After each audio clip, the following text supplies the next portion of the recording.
बाजार में निचले स्तरों से ठीक ठाक रिकवरी। निफ्टी 18,200 के ऊपर टिकने की कोशिश में, लेकिन मिड कैप में अभी भी अच्छा रुझान। इंडिया में तो बेरिश हमको कभी होना नहीं चाहिए। हमारी इकोनॉमी में, हमारे इंडेक्स में वो क्षमता है कि हर 5-6 साल में पैसा फिर हमारा डबल करता जाए। दिग्गज फंड मैनेजर प्रशांत जैन की सीएनबीसी आवाज के मैनेजिंग डायरेक्टर अनुज सिंघल से खास बातचीत। कहा चुनौती भरा रहेगा 2023। डिपॉजिट रेट बढ़ने से इक्विटी से डेट की तरफ जा सकता है पैसा। एफआईआईज की बिकवाली आई तो बढ़ेंगी मुश्किलें।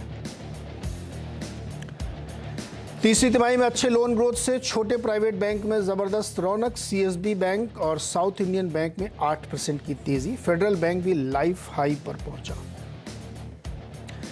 70 से 80% हिस्सेदारी वाली सरकारी कंपनियों को मिल सकती है राहत। सेबी से मिनिमम पब्लिक शेयर होल्डिंग की शर्तों में छूट। और सोने चांदी में जबरदस्त निखार। एमसीएक्स पर सोना 30 महीने की ऊंचाई पर 55,600 के पार। चांदी भी 70,000 रुपए किलो के ऊपर। गाबा सर नमस्कार। और मार्केट जो है इशारा कर रहा है कि मिड कैप में ही फोकस करना चाहिए। निफ्टी और बैंक निफ्टी में कुछ खास ट्रेड बन रहा है क्या? अच्छा तो लगता है। निफ्टी और बैंक निफ्टी दोनों ही अच्छे लगते हैं, देखा जाए तो स्ट्रेंथ दोनों ही में है। और निफ्टी अभी ट्रेड कर रहा है 18,223 पर। इतना है कि 18,150 बहुत ही स्ट्रॉन्ग सपोर्ट जोन है। इस जोन पर जहां पर ट्रेड कर रहा है और 18,150 के आसपास जब भी कोई मौका मिलता है खरीदारी का मौका रहेगा, क्योंकि अपसाइड ऑन है। आज पहला दिन है जहां पर एक्चुअली वर्ल्ड मार्केट्स खुले हैं। तो मुझे लगता है बैंक निफ्टी भी अच्छा लगता है। ट्रेड कर रहा है 43,400। इसमें अगर डिप्स मिलती है खरीदारी का मौका रहेगा। बेस्ट प्लेस टू बाय 43,300, क्योंकि वहीं पर एक सपोर्ट है। लेकिन स्ट्रॉन्गर सपोर्ट 43,100 के आसपास है। आपको मिलना चाहिए निफ्टी और bank nifty. Okay, nifty bank nifty. Gaba sir बहुत सारे छोटे छोटे बैंकों में बहुत मजबूती है। देखिए ये बाजार को एक बहुत ही क्लियर कट डायरेक्शन है यहाँ पे। ये बहुत इंटरेस्टिंग है, इस बात को समझिए। और मैं पिछले 15 दिन से ये चीज़ हाईलाइट कर रहा हूँ आप लोगों को कि जो बड़े बैंक हैं, चाहे वो सरकारी हो चाहे प्राइवेट, वहाँ बहुत ज़्यादा मूवमेंट नहीं बन रहा है। छोटे बैंक चाहे वो प्राइवेट हो चाहे सरकारी, उसमें बहुत बढ़िया मूवमेंट बन रहा है।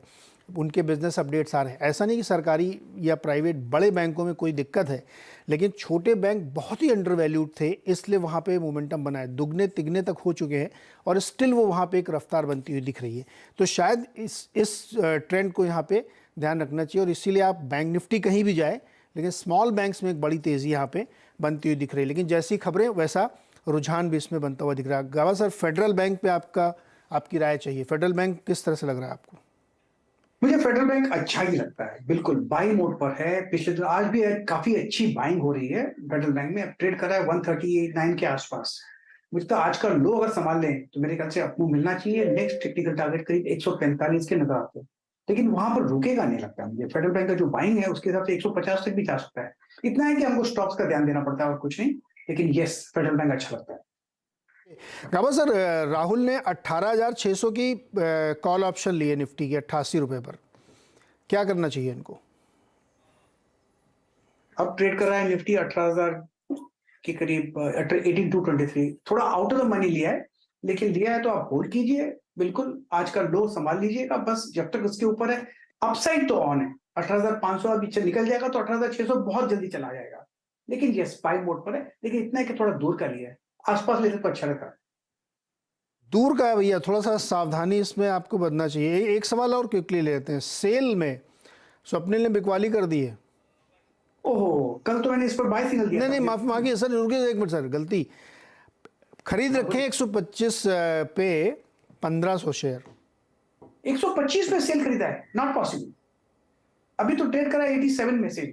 125 में मतलब बहुत पुरानी खरीदी होगी। हाँ तो आप होल्ड कीजिए और क्या, आपको मिलेगा। कल मैंने इस सेल पर बाय सिग्नल जनरेट किया था और मेटल स्पेस में अच्छी तेजी देख रहे हैं। तो मुझे लगता है आपको ऑन है, ऐड करना है तो ऐड कर लीजिए।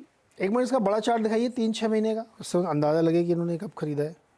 125 कब था ये?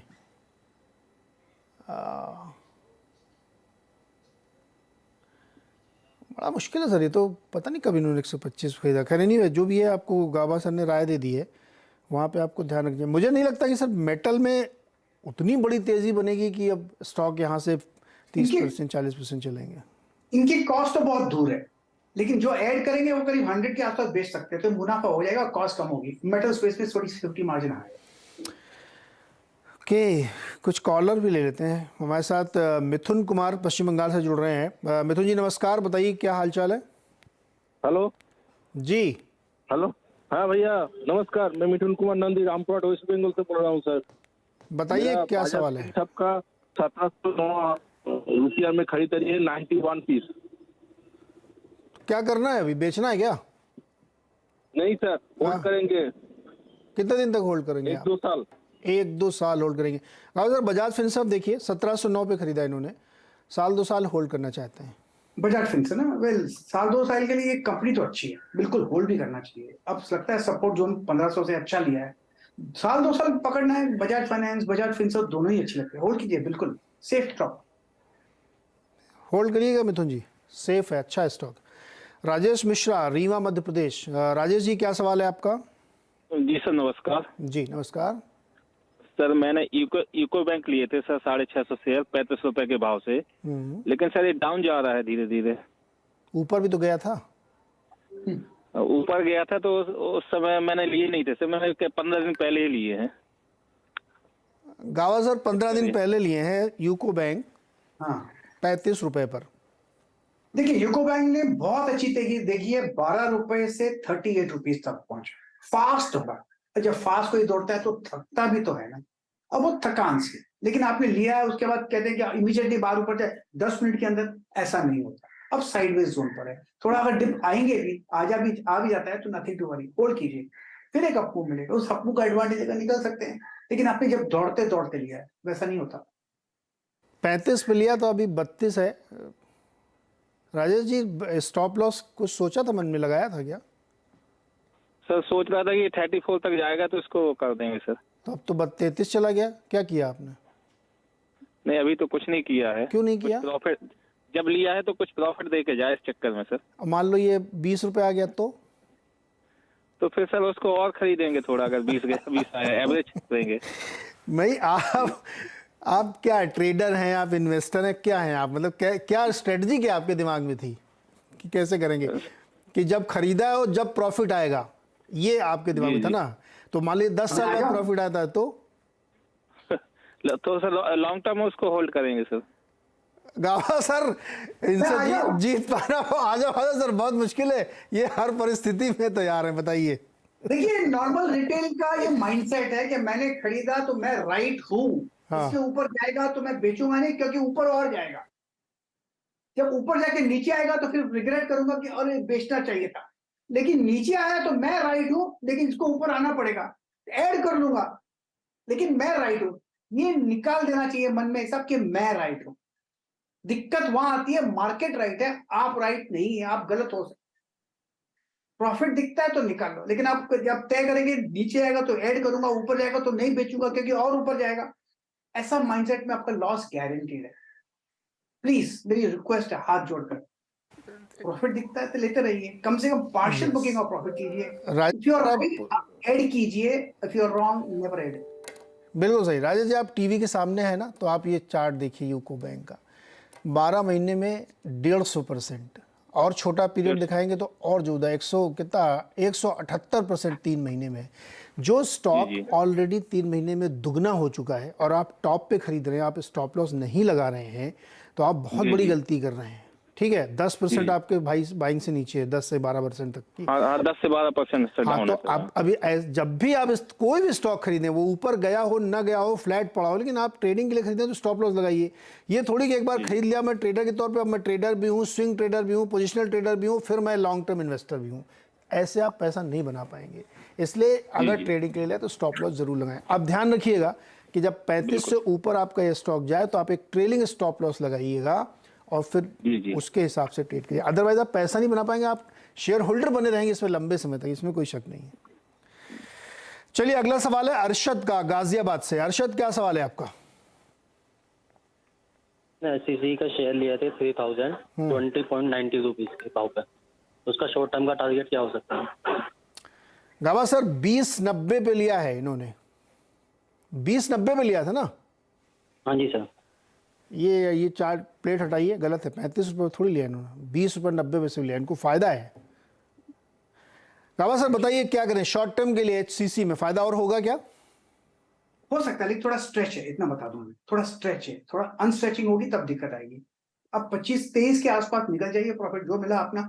नॉर्मली बहुत सताता है ये स्टॉक, इसमें सेलिंग प्रेशर बहुत आएगा जैसे ही ऊपर जाएगा, क्योंकि काफी लोग फंसे हैं स्टॉक में। तो मेरे ख्याल से थोड़ा थोड़ा प्रॉफिट 23, 24, 25 निकल जाएगा प्लीज। अभी दिखाइए 3 महीने का चार्ट, 3 महीने का, 6 महीने का, देखते हैं भी काफ़ी रनअप हुआ इसमें। ये देखिए साहब 62% चल चुका है 3 महीने में, और 6 महीने में 77%। तो अरशद जी आप इसमें ध्यान रखिएगा, ये भी उसी कैटेगरी का स्टॉक है जो वन वे चलता चला जा रहा है। वॉल्यूम बहुत होता है इसमें, बहुत सारे लोग फंसे हुए हैं। तो आप ट्रेलिंग स्टॉप लॉस लगाइए और बने रहिए, जहाँ पे आपको लगे कि पलट रहा निकल जाइएगा। ट्रेडिंग स्टॉक है, बहुत वॉल्यूम होता है इसमें, तो आप इसमें बेचते खरीदते रहिए। अटके रहेंगे तो फंस भी सकते हैं, इसलिए स्टॉप लॉस ट्रेलिंग बहुत ही इंपॉर्टेंट है। हरपाल सिंह राठौर जी हैं गुजरात से। हरपाल जी नमस्कार, बताइए क्या सवाल है सर? नमस्कार सर, मेरा नाम हरपाल सिंह है। मेरे पास बैंक ऑफ बड़ौदा की 2150 क्वांटिटी है, 193.35 रुपीज के। 193 बताइए सर, बैंक ऑफ बड़ौदा। अच्छा हो सकता है स्टॉक, दौड़ा भी है, अपमूव भी ऑन है। 193 के आसपास लिया है, 200 के पहले निकल जाएगा बस, क्योंकि 200 एक रॉन्ग फिगर है और वहां पर दौड़ने के बाद वहां पर जरूर रुकेगा। स्ट्रक्चरली पॉजिटिव है, लेकिन बहुत दौड़ा भी है। इन्होंने गलत जगह पे लिया है, इतना कह सकता हूँ। लोअर लेवल पे लेते तो अच्छा था।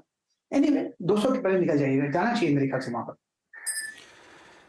ओके 200 के आसपास निकल जाएगी। एक बहुत ही इंटरेस्टिंग सवाल गाबा जी हम लोगों की बातचीत सुन के अंजलि बत्रा ने लिखा है कि ऑलरेडी खरीदे हुए स्टॉक पर स्टॉप लॉस कैसे लगाते हैं। बहुत अच्छा सवाल है। पहली बात तो जब खरीदा था तब क्यों नहीं लगाया था? अब आप भूल गए हैं या आपने लगाया नहीं या आपका लगाने का मन नहीं था, जो भी कारण था, अब आप फंस गए उसमें। तो अपना घाटा कम करने के लिए भी आपको स्टॉप लॉस लगाना पड़ेगा। गाबा सर कैसे लगाते हैं जो स्टॉक ऑलरेडी है? तो देखिए ऐसा है कि स्टॉप लॉस कहाँ लगाया जाए, ये एक यूनिक मेथड है लगाने का। मुझसे किसी ने पूछा था कि स्टॉप लॉस कहाँ लगाना चाहिए, ऐसे जहां पर पेन है, जहां पेन सहन नहीं कर सकते वहां पर लगाइए। एक इमोशनल पेन होता है, एक फाइनेंशियल पेन होता है। लोग फाइनेंशियल पेन की बात करते हैं, मैं इतना सहन कर सकता हूँ, जब उतना पेन होता है तो डर जाते हैं उसके पहले। एक इमोशनल पेन होता है, जहां आप कहें कि इसके आगे मैं नहीं सहन पाऊंगा। वो थ्रेशोल्ड, वो कहते हैं अंकल पॉइंट। जब अंकल होते हैं ना, अंकल आपका पैर हाथ कोई मोड़ लेता है, uncle uncle please stop it, उस पेन को लगाकर लगाइए। आप देख लीजिए आपको कहां नहीं सहन कर सकते, वहां पर लगाइए। टेक्निकल रूप से स्टॉप लॉस वहां होना चाहिए जब आपका ट्रेड गलत हो गया। जब बाय सिग्नल मिलता है तो एक जगह पे आपका ट्रेड गलत भी हो जाता है, वो टेक्निकल रूप से। तो वो टेक्निकल रूप से स्टॉप लॉस वहां होना चाहिए। ये कोई फाइनेंशियल नहीं होता है कि इतना परसेंटेज होगा या नहीं होगा, ऐसा नहीं। आइदर हैव टेक्निकल स्टॉप और इमोशनल स्टॉप, यहां पर आप पेन सहन नहीं कर सकते। करेक्ट। और ये अच्छी बात है आपने, अंकल पॉइंट, जी हाँ, हाथ मोड़ते हुए अंकल अंकल मत करिएगा, वो होता है अंकल पॉइंट। तो जहाँ पे मतलब आप बर्दाश्त ना कर पाएँ, आपको लगे कि अब यहाँ से आगे बर्दाश्त नहीं हो सकता, तो वहाँ पे लगाएं। अच्छा गावा सर, बर्दाश्त की दवा तो नहीं है, खरीदना चाहते हैं मैकडॉवेल मतलब यूनाइटेड स्पिरिट्स 6 महीने के लिए। अमित शर्मा जी, क्या करना चाहिए इनको, खरीद ले क्या? मेरे पास तो ये स्टॉक है, लॉन्ग टर्म होल्ड है। 6 महीने के लिए तो बिल्कुल 6 या 2 साल खरीदिए। मेरा कॉस्ट भी बहुत कम है, ये स्टॉक मेरे पोर्टफोलियो में है, तो मेरे ख्याल से मैंने तो 3 साल के लिए सोचा है। 6 महीना से थोड़ा बढ़ा दीजिए, ये तो मैंने डिस्क्लोजर दे दिया। डिप्स मिलती है तो खरीदारी का मौका बन जाता है। यूनाइटेड स्पिरिट्स बढ़िया स्टॉक है, बढ़िया स्टॉक है, खरीदारी का मौका है। गावा सर की होल्डिंग है, इसलिए डिस्क्लोजर है कि आप एक सेकंड ओपिनियन जरूर ले लें। हेमंत कुमार अरोड़ा जी जानना चाहते हैं पंजाब नेशनल बैंक के बारे में। 6,659.50 पे इन्होंने खरीदा है। शॉर्ट टर्म टारगेट क्या है सर इसका? 65 मेरे ख्याल से वहां तक जाना चाहिए Punjab National Bank. Higher time frame का जब चार्ट देखता हूँ तो मुझे अच्छा लगता है। पॉसिबल है ये जोन 60 और 70 के बीच में रुक सकता है, लेकिन स्ट्रक्चरली पॉजिटिव है, साइडवेज वो भी मिल सकता है, but I think it's Punjab National bank. 65 रुपये तक जाएगा तो प्रॉफिट बुक कर लीजिएगा।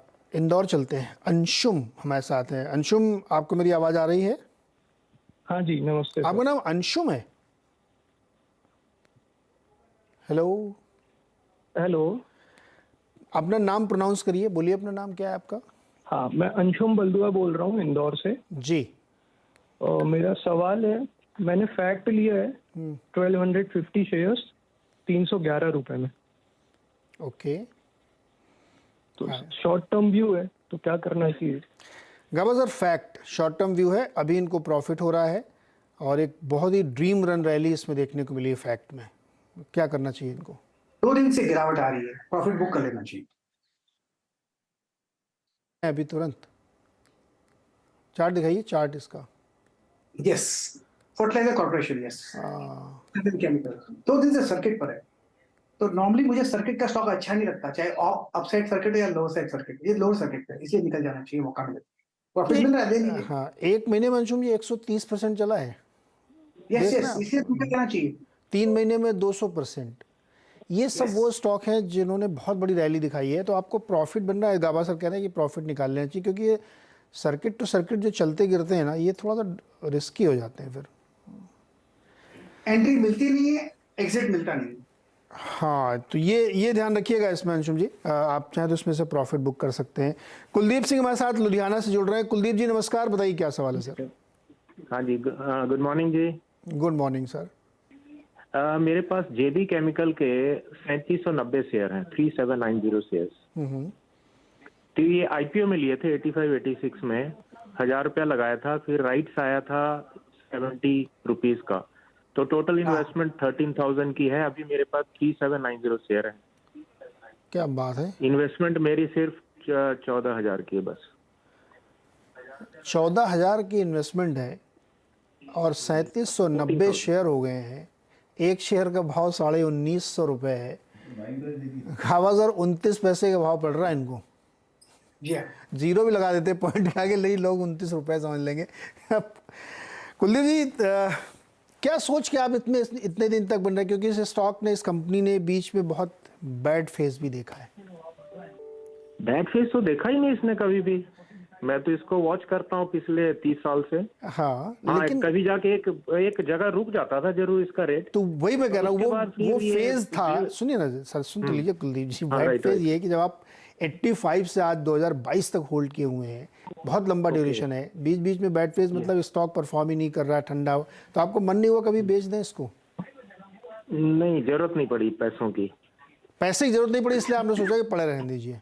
हाँ, पड़ा रहना। और भी पड़े हैं मेरे को, एसबीआई के पड़े हैं, वो 10,000 रुपए लगाए हैं, वो भी पड़े हैं।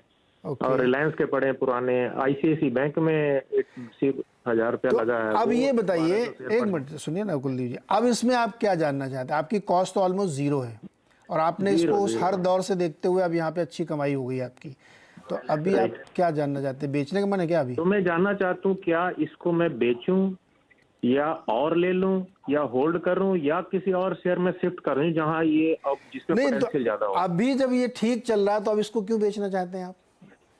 तो यही मैं जानना चाहता हूँ कि मैं शिफ्ट करूं, कोई हो सकता है कोई और शेयर है जो 5 गुना बढ़ जाए। ये अब 200 से 2,000 से 4,000 होने में इसको बहुत टाइम लग गया, पर कई शेयर ऐसे हैं जो साल में डबल हो जाते हैं। तो ऐसा कुछ मैं शिफ्ट कर जाऊं क्योंकि अच्छी अमाउंट मिल रही है, कि अभी और ले लूं, ऐड कर लूं? गाबा सर बताइए, जेबी केमिकल और खरीद लें, इसको बेच दें, कोई और शेयर खरीद लें, डबल ट्रिपल 5 टाइम्स हो जाए? समय की कोई पाबंदी नहीं ना कुलदीप? 5-10 साल चलेगा आपके लिए? कोई पाबंदी नहीं, 10 साल चलेगा। तो गाबा सर 10 साल में तो ये है, बताइए, हम इनको जो भी एडवाइस देंगे ये मानेंगे नहीं, क्योंकि इन्होंने होल्ड किया और अच्छा पैसा कमाया, और करना भी चाहिए, होल्ड करना चाहिए। बिल्कुल ड्रीम रन मिला, स्टॉक बढ़िया, तो बेचना क्यों? और भी हाई, हाँ इसमें कभी डिप्स मिल सकती है, लेकिन एक बात तो कह लीजिए, जिस दिन आपको डिविडेंड मिलता है उस दिन उतने पैसे का एक्स्ट्रा ले लीजिए और ये होल्ड कीजिए लॉन्ग टर्म के लिए। स्टॉक बढ़िया है, जो आप विनर पे बैठे हैं तो उसको बेचें क्यों? हाँ, लॉस से बैठे तो निकल जाते, फिर विनर पे बैठे हैं क्यों? I think still continue holding it, hold कीजिएगा। वही तो देखिए, एक बहुत लंबा पीरियड था 2006 से लेकर के 5 से लेकर के रादर 11 तक, हाईली अंडर परफॉर्मर था ये, लेकिन इन्होंने नहीं बेचा, रखे रहे इसको। उसके बाद ये 14 के बाद से थोड़ा थोड़ा चलना शुरू हुआ। इसमें असली रनअप आया है 2020 से। तो ये जो मैंने आपसे कहा था कि ये स्टॉक ने बहुत बुरा फेज़ देखा, वो यही फेज़ होता है जिसमें आप बने रहे। ये आपकी खूबी है, आपकी काबिलियत है कि आप उस समय भी इसमें पेशेंस नहीं लूज़ किए, तो आपको इसका गेन मिला। तो गाबा सर फिर इनके लिए फाइनल राय क्या है? बिल्कुल, अगर ये स्टॉक मेरे पास होता तो मैं तो होल्ड करता। अब पैसे की जरूरत भी नहीं है, अभी इतना है कि किसी और में शायद ज्यादा मिले, करेंगे क्या? उतना ज्यादा शायद हो जाए, सेफ है ना इसमें तो एक प्रूवन आपका स्टॉक है जिन्होंने अच्छा मुनाफा कमाया। इसमें और तो नहीं खरीदना है ना, ऐड करना है, जब वो जिस दिन डिविडेंड मिले और बढ़ते रहेगा। अगर राइट्स मिलता है तो और मिल जाएगा, लेकिन कंटिन्यू होल्डिंग है, इस पर छेड़छाड़ी मत कीजिए। ओके, तो भाई इसको होल्ड करिए, जब डिविडेंड मिले तो और ले लीजिएगा, इससे ज़्यादा इसमें और कोई राय बनती नहीं। चलिए अगला सवाल लेते हैं। कुलदीप जी, आप होल्ड करिए इसको, कोई दिक्कत नहीं इसमें। मंदसौर मध्य प्रदेश से है प्रमोद जी। प्रमोद जी बताइए क्या सवाल है आपका। सर मेरे पास में अवान होल्डिंग है 100 शेयर 207 के लिए हुए सर। ये तो अभी लिस्ट हुआ है मेरे ख्याल में ना। हाँ सर, ये अभी लिस्ट हुआ, तो लिस्ट होने के बाद मैंने लिए थे 270 में करीब कंपनी ने दिया था। तो आईपीओ में मिले थे क्या? मैंने कहा सर काफी नहीं, आईपीओ में मिले नहीं थे सर, मैंने लिस्ट होने के बाद लिए। लिस्ट होने के बाद 270 इसका भाव गया क्या? एक बार दिखाई भाई, चार्ट दिखाई, 7-8 दिन नहीं है सर, ये नीचे हुआ था 270 में तो कंपनी ने दिए थे, लेकिन ये नीचे लिस्ट हुआ था, तो उसके आपने बाद लिए से ये गिरता ही जा रहा है सर। 207 में कहा भाई, 207 में लिए हैं, अभी 192 रुपये चल रहा है। क्यों लिए था आपको? ये क्यों, बहुत अच्छा लग रहा था क्या? सर अच्छा तो नहीं लग रहा था, पर मैंने कहा सर कि कंपनी ने जब 270 में दिए हैं, काफी नीचे आ गया, तो हो सकता है यहाँ से एक बाउंस बैक मिलेगा। मतलब गावा सर बहुत ही क्लासिक केस है। देखिए प्रमोद जी, आप थोड़ा सीखिएगा, आज आपका एक क्लासिक केस है। आईपीओ लिस्टिंग के दिन शायद ये लोअर सर्किट पे मार दिया था इसने ना, 15-20% नीचे गया था, उसके बाद आपने और खरीद लिए। गावा सर क्या करना चाहिए अवान होल्डिंग? बहुत शॉर्ट टर्म, आपको मिनट वाला चार्ट देखना पड़ेगा आपको। देखिए नहीं, ये तो ठीक है, बिल्कुल नो प्रॉब्लम सपोर्ट। देखिए इनका प्रॉब्म क्या है कि एंकरिंग बायस, इन्होंने अपने आप को जो लिस्टिंग प्राइस उसको एंकर कर दिया, और उससे सस्ता मिला तो और मिलेगा, ये गलत बात है। नॉर्मली जो मार्केट में वो बोलते हैं कि अगर टमाटे का दाम 50 रुपए अगर 30 पे मिलता है तो सस्ता है, ले लो, लेकिन स्टॉक मार्केट में एग्जैक्टली उल्टा है। अगर नॉर्मल 50 रुपए किलो टमाटर है, अगर 70 में मिलता है तो ले लो। अगर आप एनालॉजी स्टॉक मार्केट में लगाएंगे तो आप सेफ रहेंगे, ना कि जो सस्ता है। सस्ता इसलिए क्योंकि किसी को नहीं चाहिए, महंगा इसीलिए क्योंकि सबको चाहिए। तो ये आपका जो एंकरिंग बायस है उससे निकलना पड़ेगा, आपने गलत जगह पे लिया है। इसमें चार्ट स्ट्रक्चर मुझे वीक लगता है। जब से लिस्टिंग हुई है, जिन्होंने खरीदा है लिस्टिंग के बाद आज नुकसान में बैठे हैं, उनको मौका मिलेगा तो बेचने की कोशिश करेंगे। तो रेसिस्टेंस बहुत है स्टॉक, मौका मिले, मेरे पास होता तो मैं निकल जाता। ये 1 वीक का चार्ट दिखाइए इसका जरा, ये 10-15 दिन के तो होगा मैं ख्याल, लास्ट वीक के आसपास ही तो लिस्टिंग इसकी हुई थी। तो भाई प्रमोद जी, अब इसमें से निकल जाइए आप। 207 के आपकी बाइंग 191 पे है और 100 शेयर हैं आपके पास, थोड़ा नुकसान करके निकल जाइए इसमें से। गोपाल मालू जी हमारे साथ है चेन्नई से। गोपाल सर नमस्कार, बताइए क्या सवाल है। हाँ नमस्ते नरेश जी, मैं आपका बहुत फैन हूँ और कंटिन्यूअसली CNBC देखता हूँ रेगुलरली। अरे धन्यवाद सर, बहुत बहुत धन्यवाद। बैंकों के शेयर है 1000 शेयर, एंड मैं 90 रुपीज से परचेज करते करते 167 तक भी परचेज किया मैंने। हाँ। और अभी मैं जानना चाहता हूँ, मैं लॉन्ग टर्म इन्वेस्टर हूँ, मैं इसके आगे क्या करूँ? ओके, बैंको प्रोडक्ट्स। गाबा सर ये एक ऑटो एंसिलरी कंपनी है और इन्होंने जो शेयर खरीद के 190 रुपये तक आप ले आए हैं प्राइस, पैसे भी लिया है मैंने। हाँ, अब हो गई है कीमत 200, 1000 शेयर है, डबल कर लिए इन्होंने। एवरेज कॉस्ट इनकी 90 के आसपास आ रही। क्या करना है इसमें? एवरेज 167 है मेरा। एवरेज 167 है, तो ये भाई 90 चेंज करिए, 167 रुपये एवरेज कॉस्ट है आपकी। जितने भी आपने खरीदे सबको बाई नंबर ऑफ शेयर्स करिए तो आपकी ये कॉस्ट आती, राइट? हाँ या तो 167 में खरीदा, अभी 200 है गावा सर, 33 रुपये फायदा पर शेयर में। देखिए ऐसा है कि इस स्टॉक में रिएक्शंस आते हैं, काफी वायलेंट आते हैं, बहुत स्ट्रॉन्ग लॉन्ग आते हैं। क्यों आते हैं मुझे पता है, लेकिन बहुत, जब एक बार गिरता है तो बहुत गिरते रहता है, फिर अप मूव मिलता है, भी बढ़िया अप मूव मिला है। इसलिए इनको अपने आप को प्रोटेक्ट करने के लिए 180 का स्टॉप लगाना पड़ेगा और होल्ड कीजिए, क्योंकि 180 ब्रेक हो जाता है तो इनको निकलना चाहिए, क्योंकि इनका कॉस्ट से ऊपर है और उनको प्रॉफिट लॉक इन हो जाएगा। वैसे 240 के आसपास, 260 के आसपास थोड़ा रेसिस्टेंस है, तो अगर उधर चला जाता है तो जरूर keep booking profits on the way, आप इतना कह सकते हैं, और अपना स्टॉप लॉस को बढ़ाते रहिए। जब अगर रिएक्शन आएगा तो वायलेंट होगा, फिर आपको नुकसान भी हो सकता है, इसलिए लॉकिंग करना चाहिए प्रॉफिट, वो जरूरी है इस स्टॉक में, बैंक प्रोडक्ट्स। ओके, बहुत लकी हैं आप गोपाल जी, क्योंकि ऐसे जनरली इस तरह की कई केसेस हम लोग देखते हैं जहाँ पे एवरेज करने के बाद भी नुकसान होता है, लेकिन आपको फ़ायदा हो रहा है। तो जैसे गावा से कहते हैं, प्राइस प्रॉफिट लॉक इन कर दीजिए। दोबारा नीचे आएगा अगर वोलेटिलिटी में तो आप ले लीजिए, अगर आपको यही स्टॉक बहुत पसंद है तो। लेकिन अभी प्रॉफिट मिल रहा है तो आज को प्रॉफिट बुक करना चाहिए। मार्केट बहुत वोलेटाइल है, आगे पता नहीं क्या होगा, तो मुनाफा घर ले, ये बेटर स्ट्रेटजी यहाँ पे होगी। जी गाबा सर, बहुत बहुत शुक्रिया जुड़ने के लिए और दर्शकों की बहुत सारी मदद करने के लिए। इस वोलेटाइल मार्केट में अभी 20 पॉइंट रह गया केवल निफ्टी। अब देखते हैं दिन के दौरान कैसे रुझान बनता हुआ है। छोटा सा एक ब्रेक और ब्रेक के बाद फिर खिलाड़ी नंबर 1।